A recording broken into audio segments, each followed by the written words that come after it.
чегара маселеси кандай чечилип жатканын баяндамачы Камчыбек Кыдыршаевич толугу менен түшүндүрүп айтып берди. Түшүнбөгөн кишиге деле түшүнүктүү болду деп ойлойм. Канча жер, кайсы талаш жерлер бизге өткөндүгүн көрдүңүздөр. Алар жөнүндө кеп кылбай эле коеюн. Менин айтайын дегеним, Кемпир абадтын алдында жаткан жерибиз кетип жатат деп ызы чуу салып жаткан жарандарыбызга айтарым. Азыр Камчыбек Кыдыршаевичтин баяндоосунан кийин суу астында жаткан 4127 гектар жер 1965 жылы эле Өзбекстан менен алмашып кеткенине күбө болдуңуздар. Ошого карабастан ызы чуу чыгарып, кокус Кемпир абад кургап кетсе, суу астында жаткан жер өзгөндө калсын деп кыйкырып жатасыздар. Биринчиден, суу кургабайт, дагы кылымдар бою суу агат. Адам атадан бери адам баласынын жашоосу уланып келе жатат, кыямат кайымга чейин улана берет. Суу кургап кетсе, суусуз жашоо жок. Адам баласынын жашоосу да токтойт. Экинчиден, макул. Суу түгөнүп, суу сактагыч кургап кетти дейли. Ордуна тең-метең башка жерден берип, ошол замат алмашып алсак болот. Айланайын деп алмашат. Анткени аларга суудан бошогон таш, кум баскан сайдын кереги жок. Ал жерге же пакта эге албайсың, же шалы да эге албайсың. Үчүнчүдөн, кыйкыргычтар айтат, бүгүнкү келишимге киргизип, Өзбекстанга башка участоктон жер берип, суунун алдында жаткан жерди алып бергиле дешет. Өзбек туугандардын башы жакшы иштейт. Ошол үчүн бизден 30-40 жыл алдыга кетишти. Биз болсо дагы деле кыйкырыктан башыбыз чыкпай жүрөбүз. Самолет, тиг учакты айтпай эле коеюн, биз 30 жыл ичинде ширеңке чыгарган фабрика салбаппыз. Бүгүн ушундай алмашуу кылалы, силерге чек аралаш жерден 4000 гектар айдоо жерди берели, суу кургап кетсе, суунун алдында жаткан жер өзгөнгө калсын десек, айланайын деп макул болушат. Анткени суу 100 жыл, 200 жыл керек болсо дагы бир нече кылымдар бою жатарын билишет алар. Ага чейин бул жерди колдоно берели деп дароо макул болушат. Ошол үчүн шашпай тургула, урматтуу өзгөндүк туугандар. Ошол суу астында жаткан жер керек болсо 1 жылдан кийинби жерди, 10 жылдан кийинби же 100 жылдан кийинби алмашып алабыз. Ага чейин өзүбүз иштетип туралы. Азыр бүгүнкү келишим менен бекитип, чек араларыбызга чекитти коюп алалы. Бир эле өзгөн менен маселе чечилип жаткан жок.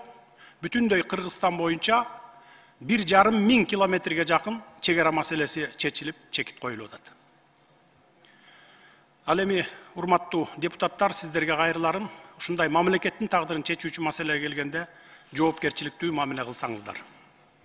Албетте, баарыңарды айткандан алысмын, бирок бирин-экин депутаттар добуш бербейм, өкмөт менин суранычымды аткарбай жатат, суранган кадрларымды кызматка албай жатат деген сөздөрдү айтып жаткандар бар.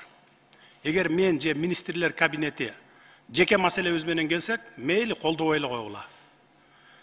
Бул маселе мамлекеттин түбөлүк бүтүндүгү, коопсуздук үчүн кабыл алынып жаткан мамлекеттик маселе. Бул маселеге жеке таарыныч менен мамиле кылган туура эмес, урматтуу депутаттар. Бул маселеге башыңды оорутпай, кийинкиге жылдырып салбайсыңбы деген дагы коллегаңыздар болду. Жок, андай болбойт. Бүгүн чечпесек, кийин мындай ийгиликтүү келишимге жетиш биз үчүн өтө оорго турат. Мындай ийгиликтүү жеңишке жете албай калышыбыз мүмкүн. Күндөн күнгө, жылдан жылга кошуна элдердин саны өсүп жатат. Муну баарыңыздар көрүп турасыздар.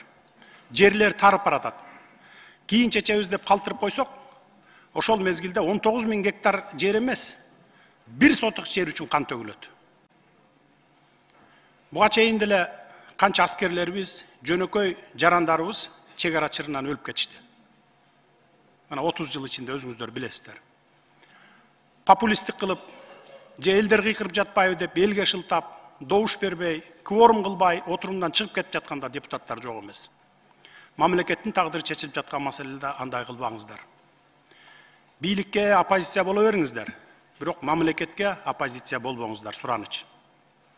Жөнөкөй калкыбыз мындай маселелерде кагаздарды көрбөгөндөн жакшы билишпейт, түшүнүшпөйт, ошон үчүн кыйкырышат.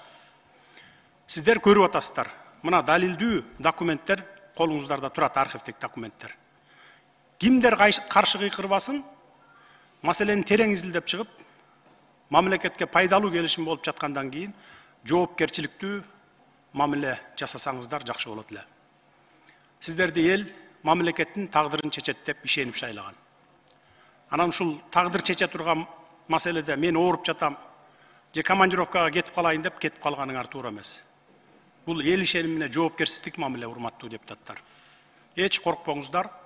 Биз туура жол менен кетип бара жатабыз. Жер берип жаткан жокпуз. Тескерисинче мурдагылар берип жиберген жерлерибизди кайра кайтарып алып жатабыз. Фактылар менен, тарыхый, архивдик документтер менен Камчыбек Кыдыршаевич далилдеп берди. Дагы кандай далилдер керек бизге? Биз бүгүн эң туура кадам жасап, туура чечим кабыл алып жатабыз. Буга тарых баасын берет. Мына могу кагаздардай болуп, бардык документтер архивде калат.